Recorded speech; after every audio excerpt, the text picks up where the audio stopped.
अंधेरे के सौदागर अब उजाले में बैठे हैं, गांव की गलियों से निकले हैं, शहरों में फैले हैं।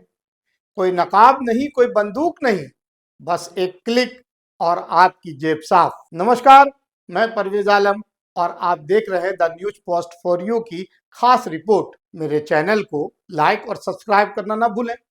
साथ ही अगर ये खबर आपको पसंद आए तो अपने दोस्तों को शेयर भी करना ना भूलें। तो दोस्तों, आज की कहानी झारखंड से है। यहाँ की मिट्टी से उठने वाली कहानियों में कभी कोयले की कालिख होती थी तो कभी जंगलों की हरियाली। लेकिन इस बार कहानी ना कोयले की है, ना जंगल की। इस बार कहानी डिजिटल अरेस्ट की है। जी हाँ, अरेस्ट, वो भी बिना हथकड़ी, बिना वर्दी, बिना कोर्ट कचहरी। अब सोचिए, किसी दिन अचानक आपके फोन की घंटी बजे और उधर से आवाज आए, हम दिल्ली क्राइम ब्रांच से बोल रहे हैं, आपके खिलाफ मनी लॉन्ड्रिंग का केस दर्ज हुआ है। सीबीआई और ईडी आपको ट्रैक कर रही है, आपकी गिरफ्तारी कभी भी हो सकती है। फिर एक वीडियो कॉल आएगा, आपको दिखाया जाएगा एक गिरफ्तारी वारंट जिसमें आपका नाम चमक रहा होगा। आपका दिमाग सुन्न हो जाएगा, दिल की धड़कनें तेज हो जाएगी और तभी अगला आदेश मिलेगा। अगर आप निर्दोष हैं तो तुरंत हमारी जांच में सहयोग दीजिए, अपने खाते से पैसे ट्रांसफर कीजिए ताकि हम वेरीफाई कर सकें। आप डर के मारे बैंक जाएंगे, पैसे निकालेंगे और अपराधियों के खाते में डाल देंगे। जनवरी में रांची में एक रिटायर कोयला अधिकारी के साथ कुछ ऐसा ही हुआ। कोयला कंपनी के अधिकारी को 11 दिनों तक साइबर अपराधियों ने डिजिटल अरेस्ट में रखा और उनकी जिंदगी भर की जमा पूंजी 2 करोड़ 27 लाख रुपए लूट लिए। ये रकम सिर्फ उनके बैंक खाते में नहीं, बल्कि उनकी पत्नी के नाम से जमा धन भी था। मामला साइबर थाना में दर्ज किया गया। मगर सवाल वही है, क्या इस देश में अपराध पहले होता रहेगा और जागरूकता बाद में आएगी? क्या ठगों की चालाकी हमारी चेतना से हमेशा 2 कदम आगे रहेगी? अब आप सोचिए, अपराध की ये दुनिया कैसी बन रही है। लूटने वाला रांची में बैठा है, लूटने वाला शायद किसी और शहर में। इंटरनेट पर सारा खेल हो रहा है।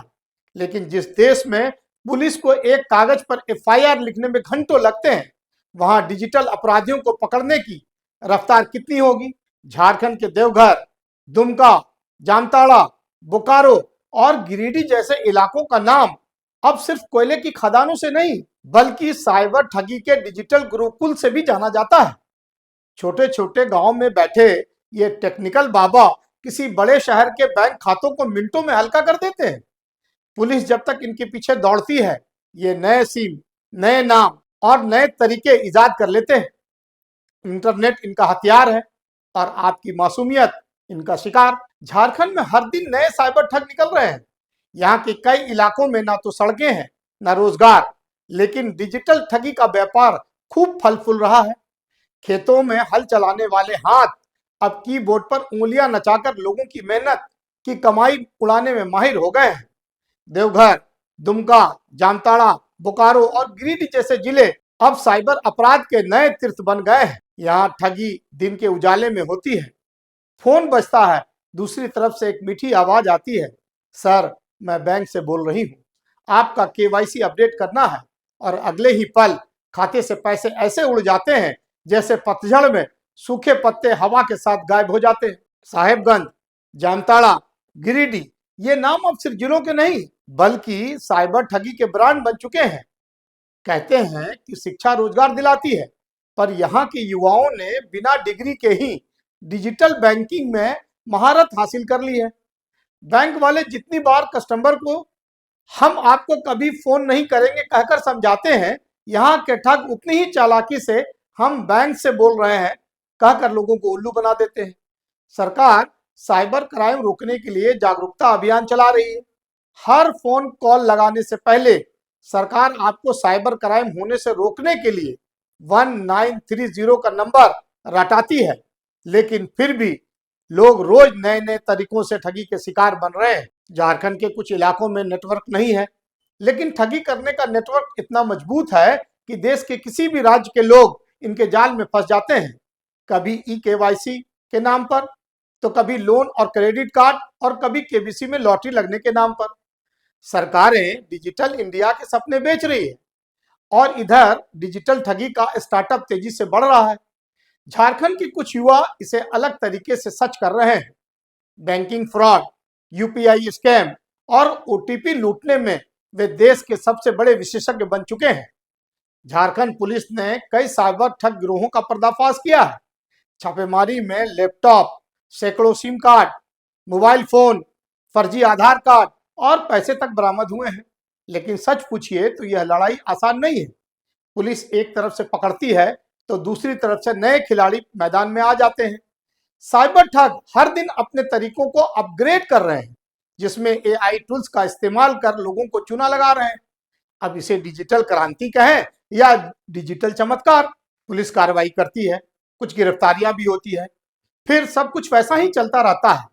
बेरोजगारी के आलम में जब सरकारी नौकरियां दूर की कौड़ी बन चुकी हैं, तब ये युवा लैपटॉप उठाते हैं और डिजिटल डाका डालने निकल पड़ते हैं।